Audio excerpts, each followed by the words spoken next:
Welcome to the Verdin Verdict Sports Show. I'm your host, Jacob Verdin. We had a rough weekend, sure, but we got big things ahead. We're going to break it all down for you. Big week of college football, big things coming. College football playoffs are upon us, and, everybody's sweating, trying to figure out where they're going to fall. Unfortunately, LSU has fallen out of the race. It's still been a great ride, and they're still going to be able to potentially cap the season off with a big moment with the SEC championship game in Atlanta this Saturday. But moving forward, it's kind of let's predict what's going to happen. Let's just see what the forecast is for college football going forward. If you had to ask me, based on how this SEC championship will go, let's say hypothetically LSU wins, you'd see Georgia come down, Michigan would rise up to the top, barring no unfortunate upset in the Big Ten Conference Championship. Then you got TCU, who's going to be undefeated. You also see if USC can get the job done and slide into that top four position. That offense has been phenomenal. We kind of talked about them last week, and we're determining whether or not they belonged. And they had another good game. They played a tough team in Notre Dame, and they succeeded. So hats off to USC. Hats off to Caleb Williams, Lincoln Riley, another first-year coach doing phenomenal. But our first-year coach in this program, Brian Kelly, walked into the SEC. A lot of people questioned whether or not he'd be able to make it, whether or not he'd last, whether or not he needs to be in here. But quite frankly, he's proven all the haters wrong. He's proved the doubters wrong. And it looks like LSU football is firing on all cylinders in a sense where they're building for the future. They're changing the things that need to be changed, and everything's headed in the right direction. Sure, we had some hiccups, and, no team in year one won't have any. We've had some hiccups. We've had, of course, the Florida State game to open the year up. We've had the Tennessee game, and now we've had the Texas A&M game. That is the third loss of the season. We went ahead and finished it out a little rougher than we would have hoped. But I mean, in the end, if you would have asked me my pregame predictions, and you can see it on the Instagram, on the Twitter, we predicted 9-3. People were thinking we were a little optimistic, but this is right where we wanted these guys to be. Now, if you would have told me they'd be competing for an SEC title game, that would have kind of blown my mind. I wouldn't have expected Brian Kelly and LSU to go out and get the West title in year one. You got guys like Jimbo Fisher, who in 5 years has never claimed one SEC West title. So the fact that Brian Kelly was able to go out and perform and flex some muscles in one of the toughest conferences in football, period, not just college football, it meant a lot. I think that Brian Kelly's shown some stripes. Brian Kelly's won some fans over, and he's right. He's right a lot of wrongs in that LSU football program. Make sure to leave a comment, leave your takes. Let me know what you think about LSU's chances, the college football playoff rankings, or just college football in general. Going forward for LSU, let's break down this Texas A&M game. Of course, everyone knows the final score, 38-23. Little rough. We've had some moments where you see guys not coming down with the ball. You see the run game not necessarily depreciate, not necessarily get stumped, because you got John Emery Jr. showing up big time with 3 rushing touchdowns. But, you got the passing game. We have no passing touchdowns. You had the drops. You had just a confusion, it looked like. The guys had a lot of pressure on them. It's the reality of the situation. They had all the eyes in the country. And sure, it's not necessarily an excuse that's going to grant them a free pass to play the way they did. However, it's a learning experience. It's a learning moment. These guys are young. They're new. And quite frankly, they're, like we said earlier, proving a lot of people wrong. They're outperforming a lot of people's expectations, and they're sitting in a position as of this Saturday that not many people would have expected Brian Kelly nor LSU to be in for quite some time. So the fact that LSU was able to string some things together in year one makes me optimistic for year two. So, I mean, you can look at this two ways. You can dwell on the fact that, yeah, we're not in the college football playoffs this year. However, you can also look forward towards the future and consider if they're going to be able to make it in next year in 2024, or even when the playoffs break into a 12-man race in 2025. There's a lot of opportunity for LSU, and quite frankly, I'm confident that within the next 3 to 4 years, we'll see a national championship come back to Baton Rouge. And it's not out of the realm of possibility for us to see an SEC championship come back to Baton Rouge. The fact of the matter is, football's a game of schemes and matchups, just like any other sport. You're going to have to find what complements your team best, and you're going to have to find different ways to attack different teams based off what you have, what you're able to play with, and the different circumstances your team is put in. Look at how we were Saturday. Our run game, like we said, was questioned and murky with our starter Josh Williams out, whether they, you know, have him playing this Saturday or not. LSU's going to have to find a way to overcome that adversity. And Brian Kelly's a great coach in doing that. He's able to get the guys hemmed in and keep them prepared and keep them calm, cool, and collected. And I feel like, that holds value, especially in today's day and age where you got a lot of noise. You got a lot of social media, you got a lot of reporters, and you got a lot of people who just quite frankly put their nose in some things that just aren't their business. So, the players are dealing with a lot more. And not only that, though, but this switch, this change, this new scheme, it requires full on, commitment, full on. It needs everyone to be on the same page at the same time. And you can just see with the defensive performance on Saturday, it just wasn't there. And that's fine. These guys have been lights out. You know what I mean? I'm not going to sit here and harp on the fact that the A&M game fell through our fingers and we showed up and lost because, Brian Kelly was telling us all week how talented A&M was. You've seen him in the recruiting efforts last season, pulling in the number one recruiting class. Those guys are ready to play. We got freshmen that can perform well. So do they. This is the SEC. They got the big guns. And Jimbo Fisher, quite frankly, made all the right decisions. Texas A&M's running back was doing numbers on us. He crossed the century mark in the first half, and it seemed like it was just going to be the needle in our side the entire game. Proved to be true. However, LSU had several moments that I feel they could have been able to turn the tide, but some things just prohibited it, whether it be a missed touchdown call from a referee or a drop or, maybe a fumble with Jaden Daniels on that read option. But those type of moments are a part of the game, and those type of moments will add calluses and much needed wrinkles to a younger team who has to move forward and take the next step. The next step is the SEC championship game. They can finish off this season the right way and get it done in Atlanta. I'll be there live with all the coverage and all the highlights we've had all season for you with LSU. So make sure to click the social links in the bio to never miss any update, never miss any shot, any bit of the action along the way for LSU, whether it be basketball, football, baseball, what have you. We're gonna have it all on the Verdin Verdict social media. But going back towards college football, we've seen a lot of things this week. We've seen Ohio State and Michigan go head to head and duke it out in probably one of the most confusing games of the week. Yeah, A&M beating LSU was rough, but did anybody think Ohio State was going to go out and score 23 points and get 45 hung on them? I thought for sure this Ohio State team would have been able to score the 4, 5, 6 needed touchdowns to keep them in the shootout. But quite frankly, Michigan and Harbaugh came in and worked.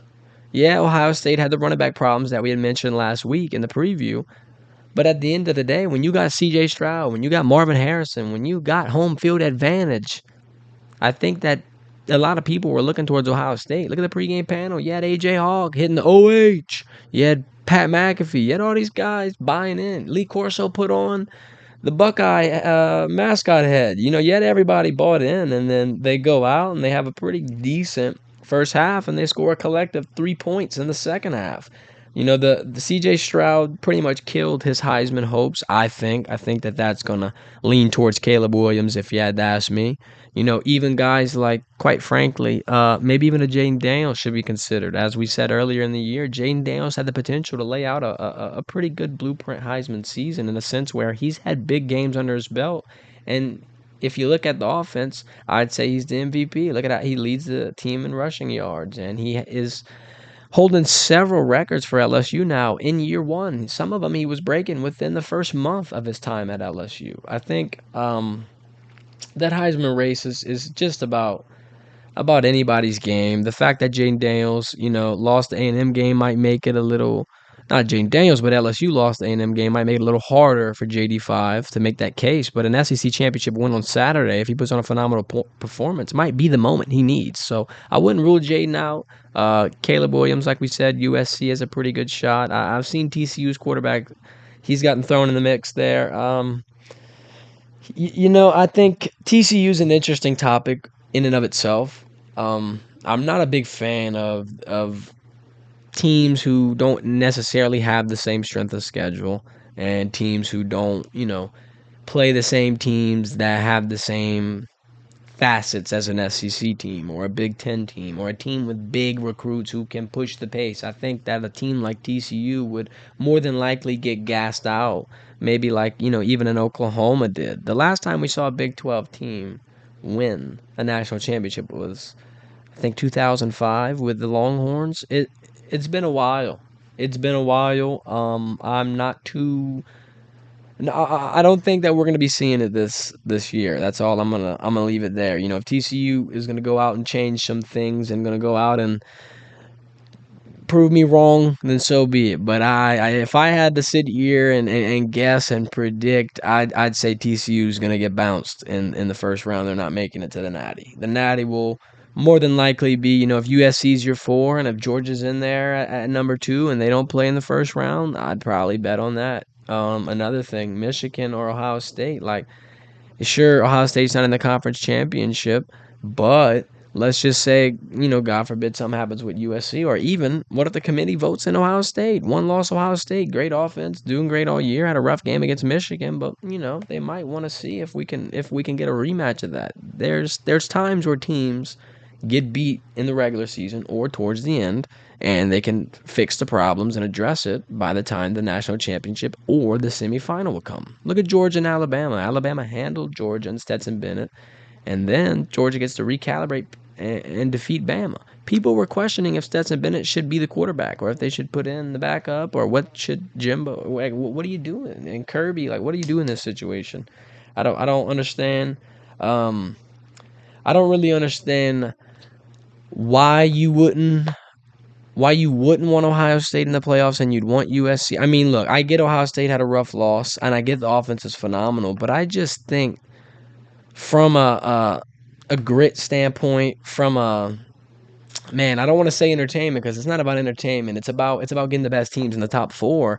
And I think that's just what it boils down to. I'm not sure if USC is better than Ohio State. Yeah, Ohio State had a bad game, but that could be a variety of things. You can't really pin a team on one particular game, especially when they were undefeated walking in there. I mean, yeah, they're not going to represent their conference, so there's that. But I think that fourth seed could be a little more wide open than people think. Yeah, if USC wins out and has a phenomenal game like they've been doing, then okay. But if Ohio State can, sit on there and wait and be patient, and maybe a USC loss happens, it would definitely be interesting. Definitely be interesting. The college football playoffs will be decided tomorrow night, or excuse me, the rankings for the conference championship week will be decided tomorrow night. But Selection Sunday will be the the Sunday coming after the SEC title game on the 4th. We'll find out right about, I think it's noon till 1 o'clock. We'll find out who will be in that Final Four and who will be chasing that national championship trophy. But here's my favorite part of the show, new part of the show. We call it Random Ranking Review, brought to you by our sponsors at Bayou City Investment Advisors. We're going to sit here and break down the top 10. We're going to let Siri pick a number 1 through 10. We're going to see what it lands on, and we're going to see who's our subject for this week. So, without further ado, hey Siri, pick a number 1 through 10. She picked 4. Number 4 for Siri is USC. So it's pretty funny that, oh man, we've been talking about USC all stream. So we're gonna have to dive in a little deeper. I think the fact that Caleb Williams and Lincoln Riley have such a good relationship is going to be beneficial. They have a lot of trust, and a coach trusting their quarterback is big because he will wind up doing things he wouldn't have done before. Maybe he'll go for it here, or maybe he'll trust him with a deep route here, and those type of moments are pivotal for a team looking to win a national championship. So there's that. Also, there's the fact that they're relying on pure explosivity. They're a pretty high power offense that'll push the ball down the field, but so is Ohio State. And what happens when you fight a good defense or when you play a good defense? And what happens when maybe they put a couple people in the pocket and make your quarterback uncomfortable? Creates havoc, as you see. Ohio State scoring 3 points in the second half. So, my thing is USC is going to play a lot tougher teams than they've been used to. Let's say, hypothetically, USC plays Georgia, who is undisputedly the number 1 team in college football. Georgia's the first team to go undefeated in back-to-back years since Clemson and Trevor Lawrence in the national championship era around 2019, 2018. Head back to USC, though. I think that when they meet a Georgia, when they meet someone that's going to be able to put that pressure on Caleb and kind of make things difficult for him, I think that they're going to get exposed, and I think that they're just not going to be able to get the job done. I think, that offense is successful. That offense is good. They've beat teams like Notre Dame. They beat a couple ranked teams. They got 3 under their belt. But at the end of the day, I mean, That was in the past. Nick Saban always says they're going to judge you how you play right now. Right now would be hypothetically the semifinal, the national championship. It doesn't matter who you beat in the regular season. It doesn't matter what you did previously. You got to go out and do it again. You got to put your next foot forward. You got to go ahead and perform consistently, no matter who's in front of you, on what day, at what stage, at what time.